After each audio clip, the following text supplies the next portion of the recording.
4 साल की बच्ची को आप आके बोलेंगे कि बेटा सब्र करो, बाबा आ जाएंगे?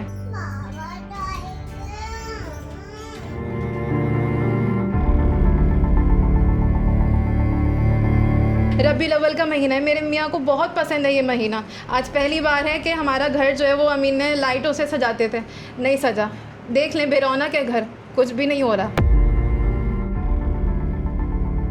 अल्लाह के वास्ते अगर आप ये महसूस करें, अगर हमारी जगह आपकी औलाद होती तो आप क्या करते?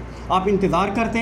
आमीन गए 9 दिसंबर को, ये पैदा हुआ 21 दिसंबर को, अभी तक उन्होंने इनको देखा भी नहीं है।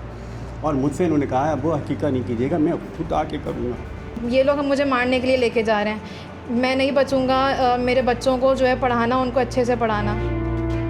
21 अप्रैल को एक बहरी जहाज़ हाईजैक होता है और वो सोमाली कज़ाकों की जानिब से हाईजैक किया गया और उसमें 10 पाकिस्तानी शहरी और उसके अलावा जो गैर मुल्की शहरी थे, दीगर ममालिक के शहरी थे, वो भी अब तक उसमें सवार हैं और 4 माह से ज़ायद का अरसा गुजर चुका है और अब तक वो शहरी अब तक उन कज़ाकों के हाथों अगवा हैं और अब तक हुकूमत की जानिब से उन्हें बाजियाब नहीं करवाया जा सका है। उनमें से एक शहरी अमीन भी हैं। हम उस अमीन के घर पर मौजूद हैं और उनकी फ़ैमिली से बात करते हैं। आप उनकी फ़ैमिली को आप देखें आज चल के, तो वो इस वक्त अमीन की जो है राह देख रही है कि अमीन कब वापस आएगा और उनका बेटा, उनका वालिद और उनकी जो वाइफ़ हैं वो भी मौजूद हैं और वो इस इंतज़ार में हैं और अमीन की राह देख रहे हैं। आइए हम उनसे बातचीत करते हैं, वो हमारे साथ मौजूद हैं।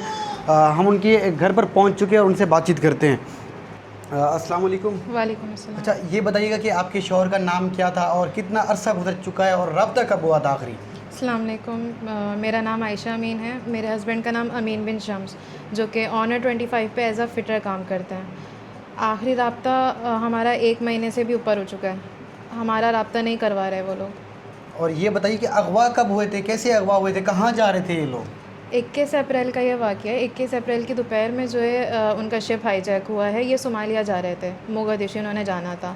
हमें तो पता भी नहीं था। अक्सर सोमालिया जाते हुए होता था कि सिग्नल्स जो है वो नहीं होते थे, तो बात 10-10 दिन तक नहीं हो पाती थी। हमें लगा शायद सिग्नल्स का इशू है, 2 दिन बात नहीं हुई। दूसरे दिन हमें अमीन का वॉइस नोट जो है हमें मौसूल हुआ। वो वॉइस नोट सुन के हम तो, हमारे घर में शादी थी, हम तो शॉपिंग करके आए थे। हमें नहीं पता था कि 2 मिनट पहले हम जो इतना खुश हो रहे थे, हमारी खुशी ऐसे इस गम में बदलेगी। वो वॉइस नोट हमने सुना है कि ये लोग हम मुझे मारने के लिए लेके जा रहे हैं, मैं नहीं बचूँगा। मेरे बच्चों को जो है पढ़ाना, उनको अच्छे से पढ़ाना, यही बात अमीन ने उसमें बोली थी। आखिरी बात यही थी। और कोई वीडियो भी हमने देखा है कि वीडियो भी मंजर आम पर आई है। वीडियो में क्या देखा जा सकता है, क्या हो रहा है वीडियो में? वीडियो देख के तो हम फैमिलीज़ बहुत ज़्यादा परेशान हो रहे थे, इतना हम पैनिक हो जाते हैं उन वीडियोस से। उसमें किस तरह से इतने मर्द जो है वो इतनी सी जगह में आधे जो है वो कोई लेटा हुआ है, कोई बैठा हुआ है। बताया था अमीन ने कि दो बंदे सोते हैं तो 2 बैठे रहते हैं, फिर वो उठते हैं तो फिर बाकी जो है वो ऐसे ही जो है वो शिफ्ट करते हैं। इस तरह से अमीन ने बताया था। उसमें उनकी ड्रिप्स लगी हुई हैं, 2 डायबिटिक पेशेंट्स हैं उसमें। सुना है कि यूटीआई का मसला भी 2-3 क्रू मेंबर्स को हो गया है। चावल उनको, बॉयल चावल हो गए, गंदा पानी उनको जो है वो दिया जा रहा है। ये सब सही नहीं है। 4 माह हो गए, 4 माह में ये सब कुछ खा पी के उनकी हालतें देखें, वो कैसे गए थे और अब उनकी हालतें देखें। अब वो क्रू कैसा हो गया, कितना कमज़ोर हो गया है वो क्रू। 4 माह से एक ही शिप पर मौजूद हैं और अब तक हुकूमत की जानिब से कुछ भी नहीं किया गया, ना उनसे कोई मुज़ाकरात करने की कोशिश? हम कई जगहों पे जा चुके हैं, हम धरने दे चुके हैं, हम प्रेस कॉन्फ्रेंस कर चुके हैं। इस फैमिली इस्लामाबाद से भी जो है होकर आ चुकी हैं। हमें बोला जाता है कि एफ़र्ट चल रहे हैं, काम कर रहे हैं, गवर्नर हाउस वगैरह हर जगह हम लोग जा चुके हैं। अभी हमें पता चला है कि ह्यूमन राइट्स इस केस को लीड कर रहे हैं, पर अभी तक वहाँ से हमसे फैमिली से जो है वो किसी ने भी जो है रब्ता नहीं किया। हमने कई ईमेल्स भेजी हैं, कई मैसेजेस हमने जो है उनकी वेबसाइट पे किए हैं, पर हमें कोई जवाब अभी तक नहीं मिला वहाँ से। अच्छा, सुना है कि वो जो बहरी कज़ाकू हैं, जो डाकू हैं, उनकी तरफ से मुतालबा किया जा रहा है उन्हें तावान दिया जाए। कितना तावान मांग रहे हैं और क्या हुकूमत राज़ी है, हुकूमत देने की तैयार है? हुकूमत की तरफ से ये भी मौक़िफ़ सामने आया कि वो तावान नहीं देंगे। 3 मिलियन की उनकी डिमांड है, जो उन्होंने ऑफिशियली मीडिया से जो शेयर की थी, वो 3 मिलियन उनकी डिमांड है। $3 मिलियन? जी, $3 मिलियन उनकी डिमांड है। पर जब हम कंपनी से ये बात करते हैं कि आप लोग नेगोशिएट कर रहे हैं, नहीं कर रहे, नहीं बातचीत चल रही है, बस वो लोग ये बोलते हैं, कहते हैं हमें अभी तक डिमांड नहीं बताई। ऐसा कैसे हो सकता है कि 4 महीने हो गए और उन्होंने अभी तक आपको डिमांड ही नहीं बताई? तो बात क्या कर रहे हो आप लोग इतने टाइम से? हमसे कहा जा रहा था कि सब्र करें, इतना सा अभी टाइम हुआ है, बहुत टाइम लग जाता है इन केसेस में। और कितना सब्र आप लोग फैमिली से चाह रहे हैं? छोटे छोटे बच्चे हैं, बेटी अपने बाप के लिए रो रही है। ये जो कह रहे हैं कि पेशेंस रखें, सब्र करें, उस 4 साल की बच्ची को आप आके बोलेंगे कि बेटा सब्र करो, बाबा आ जाएंगे, उसको आप चुप करवा लेंगे? हम लोग हिम्मत बना लेते हैं, पर वो बच्ची जिस तरह से पैनिक होती है हम नहीं कर पाते फिर बर्दाश्त, हमारी सारी हिम्मतें जवाब दे देती हैं। तो आखिरी बात क्या हुई थी आपकी? आप बता रही थी 1 माह कबल उनसे रब्ता हुआ, क्या बात कर रहे थे, क्या कहना चाह रहे थे? अमीन ने बोल दिया था मुझे नहीं पता कि मैं वापस आऊँगा नहीं आऊँगा, मुझे नहीं पता कि कब होगी वापसी, अब तो उम्मीद भी नहीं है। अमीन ने कहा इतना टाइम हो गया, मुझे नहीं लगता मैं आऊँगा, तुम बेटी को जो है स्कूल लगा दो। अमीन की जो साइन ऑफ जो है, अमीन की जो वापसी थी वो जुलाई में हो जानी थी। जुलाई में अमीन ने कहा था मैं वापस आ जाऊँगा, हम साथ जाके अपनी बेटी को स्कूल लगाएंगे। अमीन ने कहा तुम उसका एडमिशन करा दो। अमीन ने जो वॉइस नोट जो सब में वायरल हुआ है उसमें भी अमीन ने यही कहा था कि मेरी बेटी को अच्छा से अच्छा पढ़ाना, तो उसका एडमिशन करवाया। ये बच्चा जो है वो चलने वाला और है, वॉकर में बैठने वाला और उसने अपने दांत निकाले हैं। ये जो लम्हे हैं ये कभी वापस नहीं आएगी। क्या ये गवर्नमेंट हमें लाकर देगी ये लम्हे? गवर्नमेंट कहती है कि हम रैंसम नहीं पे करेंगे क्योंकि ऐसे तो फिर पायरेट्स का जो है वो मुंह खुल जाएगा, वो तो फिर इस तरह से करते रहेंगे। तो फिर क्या हाल है इसका? अगर आप कम से कम आप ये बोल सकते हैं कि हाँ कम से कम आप इन लोगों को छुड़ा लें, इतना उनको टाइम हो गया, उनकी हालतें ख़राब हो रही हैं, उनको आप छुड़ा लें। फिर आपने जो सिक्योरिटी ऑपरेशन करना है पुटलैंड जहाँ पे भी वो शिप है, उन पायरेट्स के खिलाफ जो करना है आपने आप वो करें। कम से कम हमारे लोगों को तो आप छुड़वाएं, हमारे लोग वहाँ पे आप सिक्योरिटी सख्त करें। इतने शिप जो है वो 6-7 जहाज़ जो है हाईजैक हो चुके हैं, क्या कर रही है ये सारी सिक्योरिटी? जो भी नेवल फोर्सेस हैं वो क्या कर रही हैं? सवालिया निशान इन फोर्सेस पे ये सब।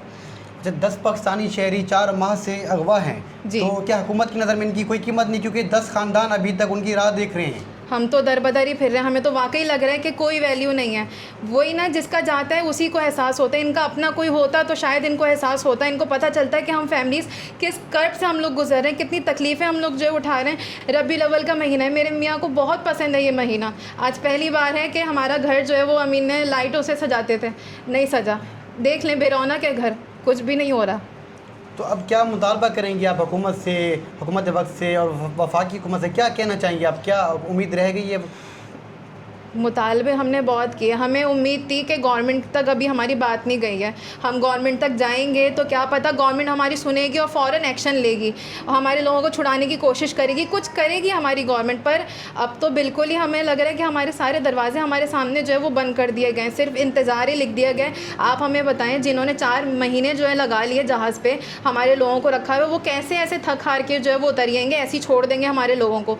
क्या गारंटी है कि वो नेगेटिव फ्रस्ट्रेट नहीं होंगे? हमें हल्फिया बयान देंगे आप?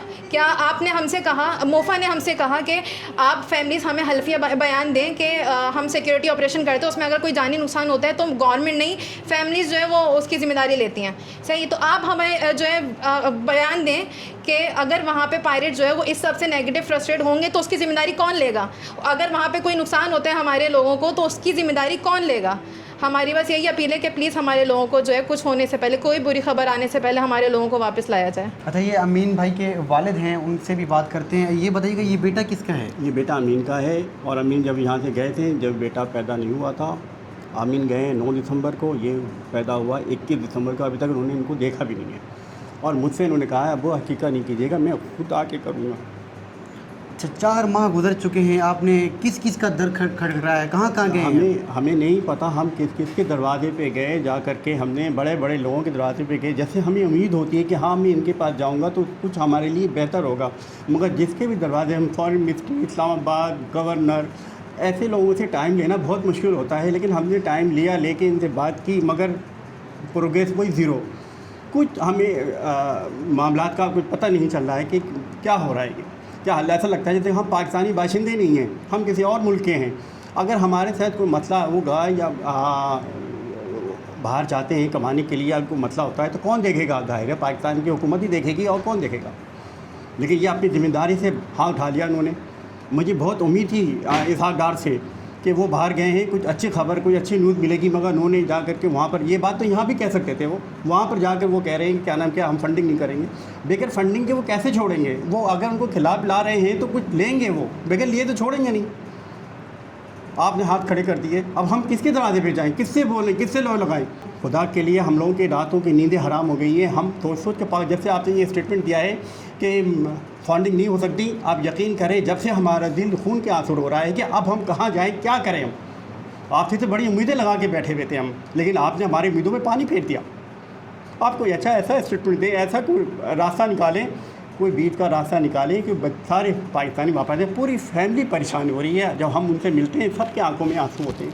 आंसू हमारे कौन पहुँचेगा? हम आपसे उम्मीद लगाए बैठे हैं और आपने ही हाथ खड़े कर दिए। जी देखिए, ये हाल सिर्फ एक ख़ानदान का आपने देखा है, इसी तरह 10 और ख़ानदान हैं जो अभी भी अपने प्यारों का इंतज़ार कर रहे हैं। लिहाजा हुकूमत को चाहिए कि वो कुछ ऐसे इक़दाम करे कि इनका जो इंतज़ार है वो ख़त्म हो सके, इनकी जो आखिरी उम्मीद है वो तो ख़त्म हो सके, ताकि जो इनके प्यारे अभी तक डाकुओं के हाथ हैं, सोमालिया के जो बहरी कज़ाक़ू हैं उनके हाथों अब तक अगवा हैं, उनको तो बाजियाब करवाया जाए, ताकि ये जो फैमिलीज़ हैं ये अभी तक परेशान हैं, इनकी जो परेशानी तो ख़त्म हो सके।